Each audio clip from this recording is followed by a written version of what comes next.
as the Israeli government rapidly moves forward with a legislative amendment that would create open detention centers to hold thousands of African asylum seekers. Human rights groups say the changes mark a new low in Israel's treatment of African migrants. The proposed government amendment to Israel's Prevention of Infiltration law would shorten the mandatory prison terms for asylum seekers who have illegally entered Israel from 3 years to 1 year. But the asylum seekers would then be forcibly transferred to so-called open detention centers that are locked down at night. They will be held there indefinitely, without charge or trial, until they can be repatriated to their home countries. The Israeli cabinet approved the amendment on Sunday, before passing it on to discussions in a ministerial committee. It is expected to be brought before parliament members next week, before officially becoming law. The government officials are saying this is a more humanitarian response, said Sarah Robinson, a refugee campaigner at Amnesty International Israel. But if you see these centers, it's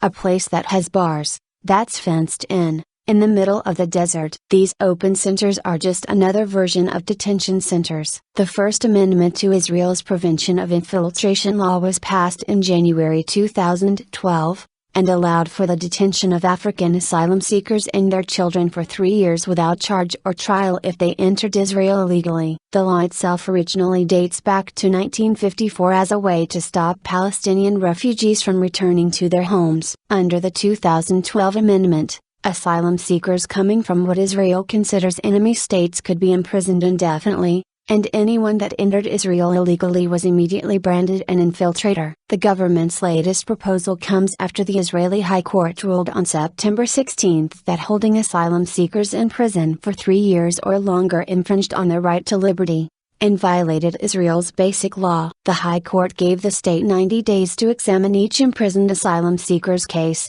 and release those that shouldn't be detained. Since then, some 330 African asylum seekers have been released from detention, Robinson said. The Refugee Convention says these people should not be criminalized. The infiltration law does exactly that, she said. A prison for all purposes. A few thousand African asylum seekers have been imprisoned under the anti-infiltration law since it was passed. Most were held in a special prison for refugees called shorten, in Israel's southern Negev desert. Under the new amendment, asylum seekers who are currently imprisoned, and even those who aren't, will be transferred to the so-called open detention facilities for indefinite periods of detention. The primary open facility, called SIRI, will be run by the Israel Prison Service and is located near Ketziat Prison, in the sparse Negev desert. People can be sent there without trial. Any complaint from an employer or a neighbor or a cop could get them thrown into the open center, said Mark Gray, spokesperson for the Association for Civil Rights in Israel, ACRI. The court laid down a principle that imprisonment of people who cannot be deported is a violation of their basic right to freedom. It also made a statement that imprisoning asylum seekers as a way of deterring others from coming is not an appropriate justification. Both those things are still true of the new amendment, Gray explained. According to a report in Israeli Daily Haaretz, SIRI will accommodate up to 3,300 prisoners. The asylum seekers will be banned from working outside the facility, but the state will provide them with an allowance, health services and room and board. The asylum seekers will be locked into the facility every night, and will have to check in with Israeli authorities there 3 times each day. The SIRI facility is far from any Israeli population centers. Anat Ovadia, spokesperson for the Tel Aviv-based hotline for migrant workers, told Al Jazeera the new facility isn't really open, but is instead a prison for all purposes. The asylum seekers won't be able to get out because they will have to register for roll call 3 times a day, morning, noon, and evening. The facilities will be established far away from any city or any place. There will be no good transportation. They won't be able to get out and go anywhere, Ovadia explained. The Israeli Ministry of Interior didn't respond to repeated Al Jazeera requests for comment in time for publication. But, in advance of presenting the amendment to the cabinet, the state wrote, "This bill thus creates a suitable balance between the right of the State of Israel to defend its borders and prevent infiltration, and its obligation to act in a humanitarian manner toward anyone within its borders and protect the human rights due to every person. We have one country. We will show determination in ensuring its future." Gideon Saar, Israeli Minister of Interior. Israeli Interior Minister Gideon Sa'ar also defended the legislation. "We have one country. We will show determination in ensuring its future." In a previous Supreme Court ruling, there is a sentence that in my opinion has never been more correct: "Democracy is not a recipe for suicide and human rights are not a platform for national ruin," Sa'ar said as he unveiled the proposal. Israel is expected to set aside $123.5 million to implement the new law. The Ministry of Defense is also involved in building the new detention facility, according to a report in Israel-Hayom. The same report states that 130 new jobs will be created, and $20.5 million allocated to the Public Security Ministry, to beef up security in areas with high numbers of African refugees, with a special emphasis on police in southern Tel Aviv. Refugee Convention. While it signed onto the 1951 United Nations Refugee Convention, Israel has never formulated a clear policy to determine refugee status, and doesn't officially process refugee claims. Since its creation in 1948, Israel has recognized fewer than 200 asylum seekers as refugees. Today,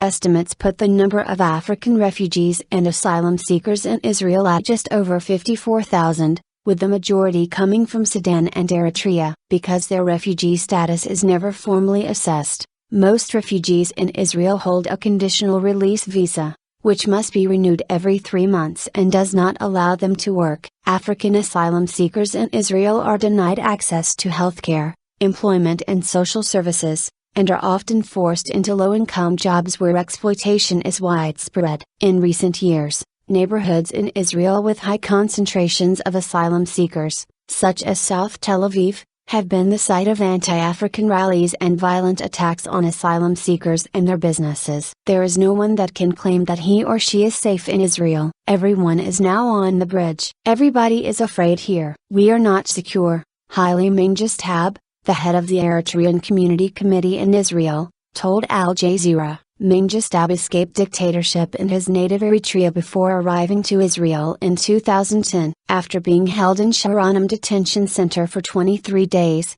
he was released in Tel Aviv. He said while many refugees are concerned about being imprisoned under Israel's changing laws, most are more focused on the challenges of daily life. Life is not simple in Israel. Life is not easy. I always think about how I can survive, how I can run my life on a day-to-day basis, Mengestab said. Preserving the Jewish state. The Israeli government has openly declared the purpose of its policy on African asylum seekers, to deter the arrival of refugees at its borders, and deport the ones that already live in the country. "I have the responsibility to safeguard the Jewish and Zionist character of the country," former Interior Minister SIRI-ousNews said last year, after calling African migrants an existential threat to Israel. In July, Israeli Prime Minister Benjamin Netanyahu boasted of a 99.6% drop in the number of asylum seekers entering Israel in the first half of 2013.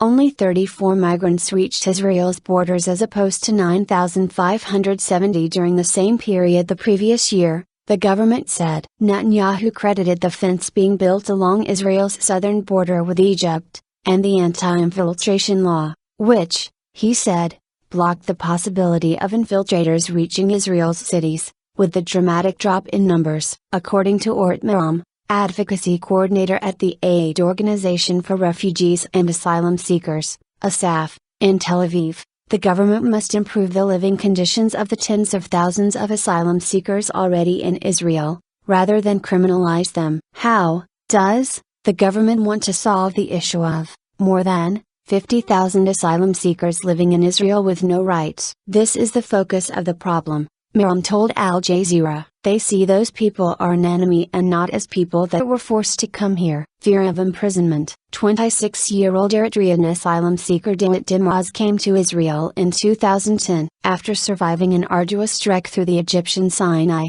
Dimaz crossed the border into Israel, and was immediately held in Shorten prison for 3 months. He first lived in a tent outside with 15 other refugees, and was then moved to a small prison cell where he stayed with 10 other prisoners. It was very small bed and it was very cold during the night, and hot during summer. Demoz told Al Jazeera. He said he was initially hopeful the High Court's ruling in September would put an end to Israel's imprisonment of asylum seekers. He has several friends who are still held in shorten, he said, who were equally excited to be released. That's no longer the case. They thought that they would come out. Now, 2 months passed and nothing changed. It's not a choice. It's not humane to have two choices, to be in prison or to go back to Eritrea, Demoz said. We are very scared now to be put back in prison. A prison is a prison, no matter how the situation inside there is.